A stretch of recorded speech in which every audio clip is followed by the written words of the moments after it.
Pain seared through every nerve in my body as I lay on the cold, sterile hospital bed. Betrayal hung thick in the air, its taste bitterer than the blood pooling in my mouth. My husband, the man I had vowed to love and cherish, stood at the foot of the bed, his eyes cold and detached. Next to him, my family, the people I had trusted more than anything, whispered among themselves, indifferent to my suffering. "She should have signed the papers," he said, his voice a blade cutting through my despair. "It's too late now," my brother replied with a shrug, as though my life was nothing more than a failed business deal. My chest tightened, not from the physical pain but from the unbearable ache of betrayal. Tears welled up in my eyes, but I refused to let them fall. My dignity was the only thing they couldn't take from me. As my vision blurred, I whispered a prayer to the gods I had long forgotten. "Give me one more chance," I begged. "Let me make things right. Let me make them pay." A strange warmth enveloped me, a stark contrast to the cold that had seeped into my bones. The voices around me faded, replaced by an eerie silence. And then,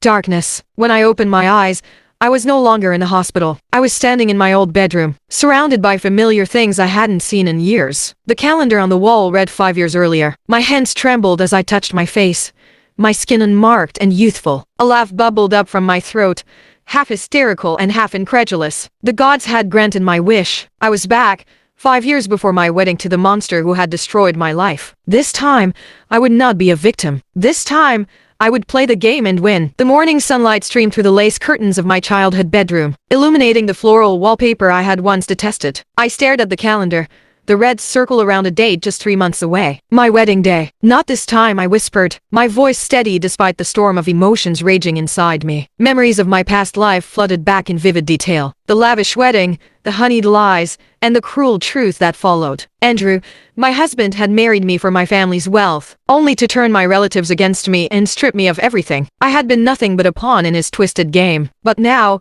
I had a chance to rewrite my story. "Emily, breakfast is ready," my mother called from downstairs, her voice cheerful and unaware of the future betrayal I now knew was inevitable. I took a deep breath and walked to the vanity mirror. My reflection stared back at me, youthful and full of potential. This time, I would not be naive. This time, I would fight. At breakfast, the air was thick with the smell of pancakes and freshly brewed coffee. My parents chatted animatedly about the upcoming engagement party. My brother, Michael, sat at the table, scrolling through his phone. His expression was unreadable, but I knew him well enough to recognize the calculating look in his eyes. "Emily, you're quiet this morning," my father said, glancing at me over his newspaper. "Are you nervous about the party?" "Not at all," I replied, forcing a smile. "Just thinking about how to make it perfect." Michael snorted. "As long as Andrew's happy, that's all that matters, right?" His words stung, but I kept my composure. "Of course. After all, he's the man of the hour." My mother beamed. "That's the spirit, darling. You're going to be such a wonderful wife." I bit back, the retort burning on my tongue. Wonderful wife? I had been a dutiful wife in my past life,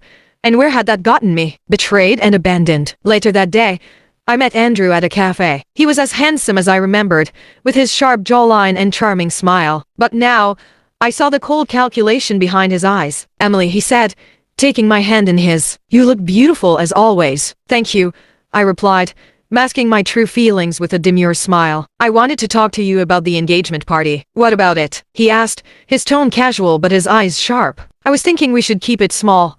Just family and close friends." Andrew's smile faltered for a brief moment. He had always loved grand gestures, not for their sentiment but for the opportunities they provided to network and manipulate. "If that's what you want," he said, his tone laced with false warmth. "Anything for you, my love." I nodded, my heart pounding. This was the beginning of my plan. To Andrew, I was still the naive girl who adored him unconditionally. He had no idea that I was already several moves ahead. 12:11, 3:41 p.m. ma'am. As the days passed, I began to lay the groundwork for my revenge. I reached out to old friends and acquaintances, carefully choosing allies who had no ties to Andrew. Among them was Sarah, a wealthy heiress I had once saved from a near-fatal accident. In my past life, we had lost touch, but now, she was my lifeline. "Emily, it's been so long," Sarah said when we met for lunch. Her smile was warm, her gratitude evident. "Too long," I agreed, my tone sincere. "I've been thinking about you lately and wanted to reconnect." Sarah's eyes softened. "I'm glad you did. You've always been so kind to me. Is there something I can do for you?" I hesitated, choosing my words carefully. "I may need your help in the future. There's something I'm working on, and I can't do it alone. Anything, she said without hesitation. You saved my life. I'll never forget that. Her words filled me with hope. With Sarah's resources and connections, I could dismantle Andrew's carefully constructed facade. This time, I wouldn't just survive. I would thrive. And when the time came, I would make Andrew and my treacherous family regret the day they betrayed me. The world around me felt like a stage, and every player had their role to act. I watched Andrew closely, pretending to be the starry-eyed Fianchi I used to be. But my mind raced, unraveling his carefully spun web of lies. Every word he spoke and every gesture he made now seemed rehearsed, part of a grand performance meant to deceive me and the world. One evening, while Andrew was on the phone discussing business, I quietly approached the study. His voice carried through the slightly ajar door. Yes, the deal will go through after the wedding. Her family's assets will secure everything. My heart raced as I pressed myself against the wall, listening intently. She's as gullible as ever, he added with a chuckle. Once everything's signed, we won't need her anymore. The betrayal stung anew, but this time, I was prepared. I retreated quietly, my mind already devising the next steps. Andrew had underestimated me, and that would be his downfall. Revenge was a dish best served with careful planning, and for that, I needed allies. Sarah, a wealthy heiress and someone I'd once considered a friend, was my first target. She had been manipulated by Andrew before, her trust shattered by his lies. I needed to bring her to my side. I reached out to her, arranging a meeting under the pretense of catching up. Over coffee, I probed gently, bringing up Andrew's name and watching her reaction. Her eyes darkened. Andrew, I'd rather not talk about him. That man ruined my family's business. What if I told you I have a way to make him pay? I asked, my voice low and steady. Sarah looked at me with a mix of curiosity and suspicion.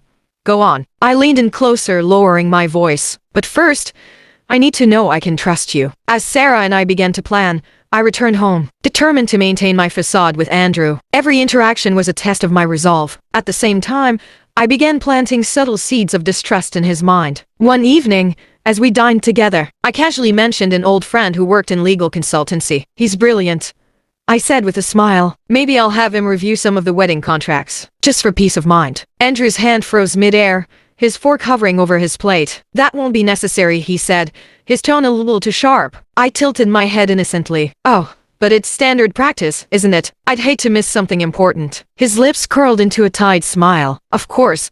Whatever makes you comfortable. I hid my satisfaction as I watched him try to mask his unease.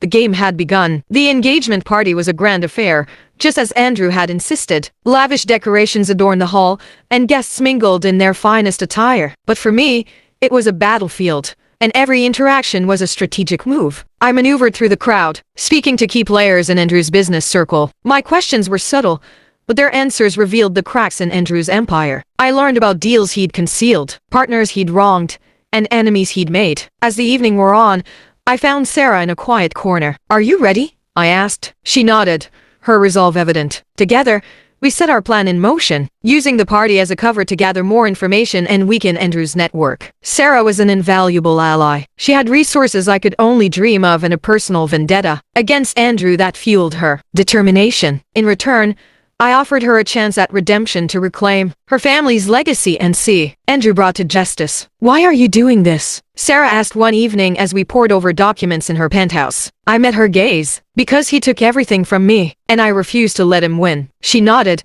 her expression hardening. Then let's destroy him. While targeting Andrew, I couldn't ignore my family's role in my downfall. My brother, Michael, was the first to feel my wrath. I began digging into his finances, uncovering evidence of embezzlement and shady deals that could ruin him. Armed with this information, I confronted him. How does it feel to betray your own sister? I asked, my voice cold. Michael's face paled. Emily, you don't understand. Save it.